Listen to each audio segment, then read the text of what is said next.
En este nuevo video tutorial de física del curso de nivelación al ingreso a la medicina, dentro de la unidad de trabajo y energía, comenzaremos a ver los conceptos de calor, qué es calor, cómo se mide, a qué se denomina capacidad y calor específico, calor latente, el equilibrio térmico y cómo calculamos la temperatura final de una mezcla. Debemos recordar que cuando vimos los conceptos de temperatura, asociamos la temperatura a la energía cinética media de las moléculas, vimos que el calor es una transferencia de energía de un cuerpo a otro cuando existe una diferencia de temperatura entre ellos. Es decir, que el calor es solo energía en tránsito. El calor no es algo que se pueda acumular o que se pueda guardar. Solamente es energía en tránsito cuando se ponen en contacto dos cuerpos o dos sustancias que se encuentran a diferentes temperaturas.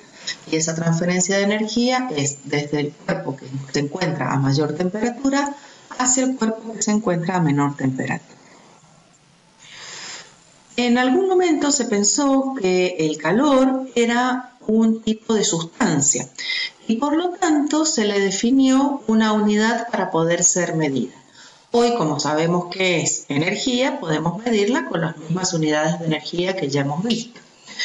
En aquel momento se definió la caloría y es la cantidad de energía que se necesita transferir para aumentar la temperatura de 1 gramo de agua desde 14,5 grados Celsius a 15,5 grados Celsius.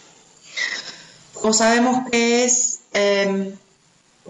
la forma de energía, podemos encontrar la relación entre caloría y joule. Una caloría es 4,18 joule.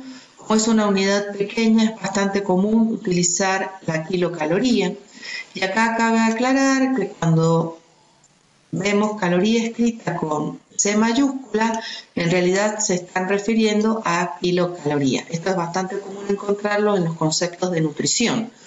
Cuando hablamos de calorías en nutrición, son kilocalorías. Ahora vemos cómo podemos medir el calor. Si hacemos una experiencia básica, que la realidad la tenemos todos los días en nuestra vida cuando calentamos agua en nuestra casa, yo tengo 2 estufas iguales y coloco en 2 recipientes agua, inicialmente a la misma temperatura, pero en uno coloco 1 kilo de agua, en el otro coloco 2 kilos de agua y comienzo a calentar a la misma, digamos, con la misma llama o la misma resistencia en las dos calefactores y dejo pasar un tiempo. Observo que para el mismo tiempo el recipiente que contiene menor masa tiene una variación de temperatura mucho mayor que aquel recipiente que tiene una masa mayor. Quiere decir que esta cantidad de calor, de energía que yo le entregué, es proporcional a una cierta característica o a la variación de temperatura. O sea, esa relación entre la energía entregada y la variación de temperatura es lo que llamamos capacidad calorífica. Es la cantidad de calor que se necesita recibir para que una sustancia, para que su temperatura se eleve 1 grado, o la cantidad de energía que necesitaría entregar para que su temperatura disminuya 1 grado. Las unidades, por lo tanto, serán calorías por grados Celsius. Esta medida depende de la naturaleza de la sustancia. Sabemos que no es lo mismo calentar 1 kilo de agua que 1 kilo de sopa crema. Depende de la masa, no es lo mismo calentar 1 litro de agua que 2 litros. Depende de la temperatura, es decir, de la temperatura inicial a la cual yo comience a hacer la transferencia de energía, ya sea aumentar la temperatura o disminuirla. Y también depende del proceso termodinámico. Es decir, esta capacidad calorífica va a depender de si es un proceso donde tenemos fusión o donde tenemos vaporización o si tenemos solidificación. Y entonces, ante estos inconvenientes, aparece el concepto de calor específico. El calor específico se define como la cantidad de calorías necesarias para elevar 1 grado la temperatura de una unidad de masa de dicha sustancia. Es decir, estamos independizando a esa medida que hicimos de la masa, y entonces ahí nos tenemos que estar pensando si calentamos 1 litro, 2 litros, 1 kilo, 2 kilos de aluminio. Entonces las unidades que vamos a tener son calorías, gramos, grados Celsius. Si trabajáramos en sistema internacional, y que también son bastante común de encontrar, es joule, kilogramo, por grado Kelvin, porque recordemos que medimos en temperatura absoluta. Entonces este calor específico, que se denomina como C sub E, depende de la naturaleza de la sustancia. El aluminio será distinto al del agua, será distinto al del oro, será distinto al petróleo. Depende de la temperatura, por eso cuando los encuentren en las tablas va a decir que está medidos a temperatura normalmente de 20 grados Celsius y a presión atmosférica, y también depende del proceso termodinámico. Tenemos calores específicos dependiendo de si estamos en un proceso de que estamos calentando agua o estamos calentando vapor. Están tabulados, se pueden encontrar perfectamente para cada sustancia y pueden estar en cualquiera de las 2 unidades que hemos visto aquí. ¿Qué sucede cuando tenemos un cambio de fase? Recuérdense que fase es lo que describe el estado específico de la materia, y entonces podemos pasar de sólido a líquido o de líquido a vapor. Y cuando tenemos cambios de fases, sabemos que la temperatura permanece constante. Entonces, para ese caso, para poder medir la cantidad de energía que le estamos transfiriendo, pero que no hay cambio de temperatura, lo que se define es el calor latente. Es el calor que se entrega o se cede un cuerpo, una sustancia, por unidad de masa, cuando éste cambia de estado. Y entonces las unidades que tendremos será caloría por gramo, porque se define el calor latente como esa energía por unidad de masa. También se puede medir en joule por kilogramo. Y vamos a tener calores latentes de fusión y de vaporización. Aquí tienen algunos valores, por ejemplo, en las 2 unidades que estamos refiriendo. Cuando tiene la F significa calor latente de fusión o calor latente de vaporización, en este caso para el agua. Si recordamos los diagramas de fase y vemos en este caso para el agua, suponemos que partimos de una cierta masa M de hielo que se encuentra a menos 25 grados Celsius, y entonces sabemos que estará en fase sólida. Entonces, para poder transformar, si yo empiezo a entregarle energía, es decir, acá en el eje de las abscisas tengo calorías, en el eje de ordenadas tengo temperatura, si yo empiezo a entregar energía, lo que comienza a suceder es que esta fase sólida comienza a calentarse, es decir, empieza a aumentar su temperatura hasta que llega al 0 grados Celsius, que es el punto de fusión del agua.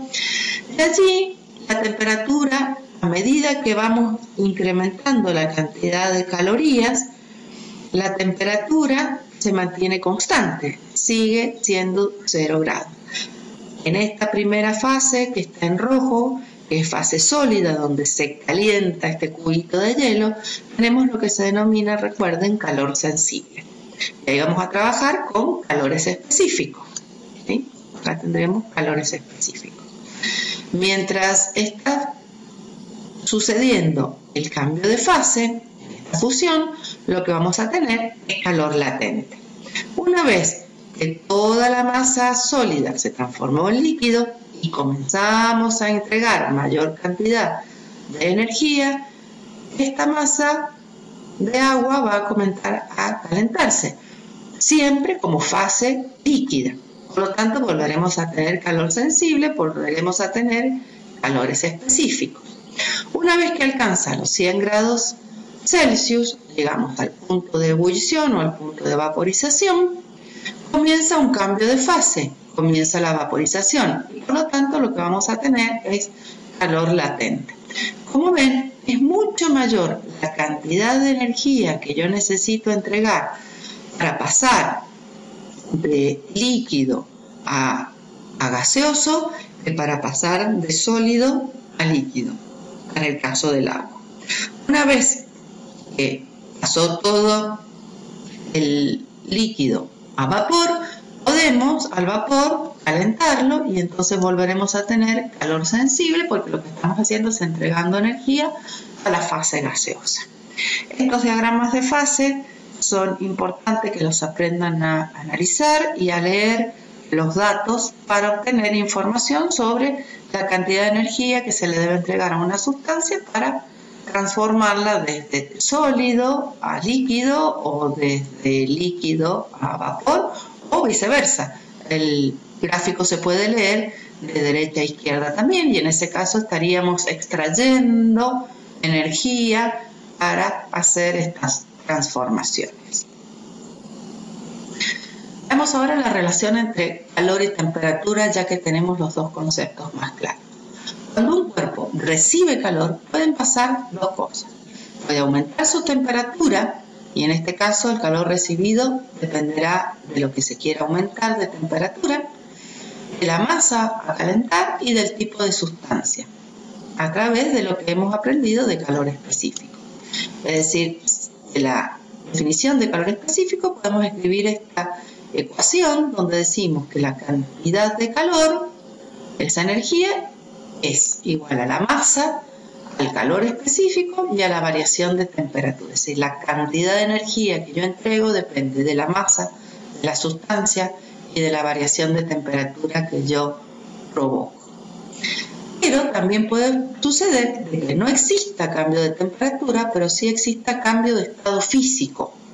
Y entonces, en este caso, el calor recibido o cedido dependerá de la masa que quiere cambiar de estado y del tipo de sustancia, y por lo tanto tendremos o calores latentes de fusión o calores latentes de vaporización. Veamos ahora qué sucede cuando tenemos dos cuerpos que están a distintas temperaturas. Si el cuerpo A está a una temperatura menor que el cuerpo B, los ponemos en contacto y los aislamos, sabemos que va a llegar un momento donde esos dos cuerpos van a tener la misma temperatura, porque se ha cedido energía desde el cuerpo B hacia el cuerpo A. Recuerden que la transferencia de calor o de energía es del cuerpo de mayor temperatura al de menor temperatura. Es decir, que hay un cuerpo que absorbe calor o una sustancia que absorbe calor y una que la cede. Como estamos hablando de energía, sabemos que no se puede perder y por lo tanto la sumatoria de esa cantidad de energía tiene que ser igual a cero. Por lo tanto, decimos que el calor absorbido más el calor cedido tiene que ser igual a cero. Por lo tanto, de aquí podemos escribir que el calor absorbido es igual a menos el calor cedido. Si nosotros reemplazamos ahora estas cantidades de calor por las ecuaciones que conocemos, para el cuerpo A será la masa de A por el calor específico de A por el delta de temperatura, donde esta T le llamamos temperatura de equilibrio, es a la cual llegan una vez transcurrido un tiempo, los dos llegan a la misma temperatura, y T sub 0A será la temperatura inicial. Y lo que podemos hacer es trabajar matemáticamente y encontrar la temperatura de equilibrio, que es uno de los casos que se trabajan en los problemas de equilibrio térmico.